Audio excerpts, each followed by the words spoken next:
mohon tanya apa yang dikerjakan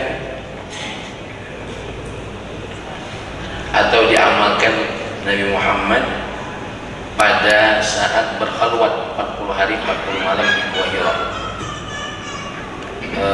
ketika menerima wahyu Iqra. Dan yang kedua, bagaimana salat yang dilakukan oleh Rasulullah ketika diminta menjadi ketika mereka menjadi jumpa oleh para nabi, jadi imam para nabi telah meninggal dunia. Intinya begitu.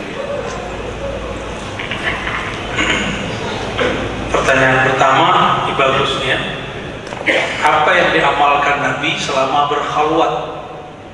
Sudah jadi Nabi belum? Serius? Wah, belajar sirah Nabinya nggak benar. Kapan beliau diangkat jadi Nabi? 40? Waduh. Berarti memang buku-buku sejarah Islam yang ada di sekolah wajib direvisi. Ada orang kemenak di sini, sampaikan. Ya. Berarti nggak mengikuti sunnah Nabi, hadis Nabi. Nabi ditanya kapan engkau diangkat jadi Nabi, hadis Tirmizi, hadisnya Hasan. Beliau jawab, Adam belum dicipta, saya sudah jadi Nabi.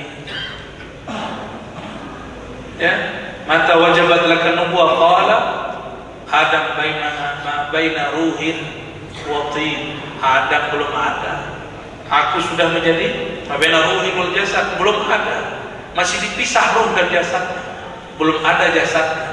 Ini hadis yang paling sahih mengenai bahwa Nabi Muhammad sudah jadi Nabi sebelum alam ini dicipta. Disebut masa azali, masa sebelum alam tercipta. Masa pra-masa, keadaan pra-keadaan. Udah jadi Nabi Pak, namanya Ahmad. Itu yang disebut oleh Nabi Isa, ismuhu Ahmad. Beliau waktu itu bukan tubuh fisik, tapi ruhani murni. Sallallahu alaihi wasallam. Abu Darda bertanya dalam hadis Imam Darimi, hadisnya sahih. Kapan engkau sadar engkau Nabi? Sadar, bukan diangkat. Kata beliau, waktu aku kecil dadaku dibeleh, apa istilahnya? Dibelah oleh, belah itu bahasa orang seberang. Dibelah oleh Sayyidina Jibril, dikeluarkan di dalamnya ada 2 bintik hitam, dibersihkan lalu dimasukkan kembali. Umur berapa itu? 5 atau 7? Ada riwayat 5, ada 7 ya? Berarti beliau sadar sebagai Nabi umur ya. Ummu Halimah Sa'diyah ketika mengantarkan Nabi pulang karena ketakutan, dibalikkan ke Mekah ke ibunya Sayyidah Aminah, melaporkan, wahai Aminah, anak kita nih, kan anak susu, bagaimana anak kandung, anak kita nih kok ada malaikat 2 membelah dadanya tapi dia tidak mati. Siapa kira-kira anak kita ini? Aminah senyum-senyum aja, kamu norak, kira-kira begitu. Ini anak kita, waktu saya lahir saya gak melihat darah, saya melihatnya cahaya. Maka Aminah sudah sadar anaknya seorang nabi, karena setiap malam Jibril datang dan para malaikat dan nabi-nabi. Hei Aminah, yang kau kandung adalah penghulu alam semesta, pemimpin para nabi dan rasul. Aminah sudah mengerti. Maka Aminah ini bukan orang musyrik, bukan musyrikah. Dia seorang wali Allah Subhanahu wa ta'ala. Jadi gimana? Berarti Nabi Muhammad itu sudah punya sesuatu belum dalam dirinya? Sudah. Apa wiridnya? Namanya wirid nubuwah. Ini wirid masih saya rahasiakan Pak ya. Apa nama wiridnya? Wirid nubuwah. Nah, ini kita masih rahasiakan. Belum boleh diceritakan begininya. Nanti lain waktu kita ceritakan apa itu wirid nubuwah. Kalau yang Bapak baca itu wirid risalah namanya. Subhanallah, alhamdulillah, la ilaha illallah, salat, rukuk, sujud. Itu namanya wirid apa? Wirid risalah. Kalau wirid nubuwah lain lagi Pak. Ya, yang paham ahlullah, ulama, pewaris Allah, pewaris nabi-nabi Allah ya. Yang kedua tadi cara sholat, yang pasti kita tidak diwajibkan mengetahuinya.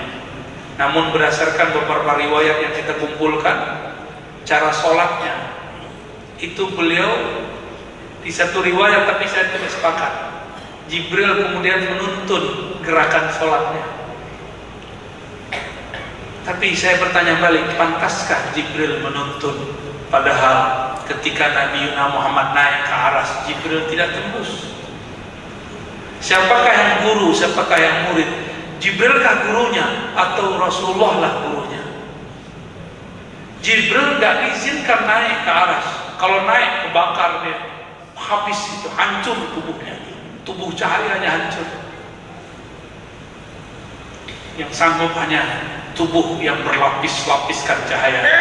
Nurun ala. Jika beliau sudah nabi sebelum penciptaan alam semesta, nur itu dikembalikan, beliau sudah tahu cara sholatnya. Gampang dong ya?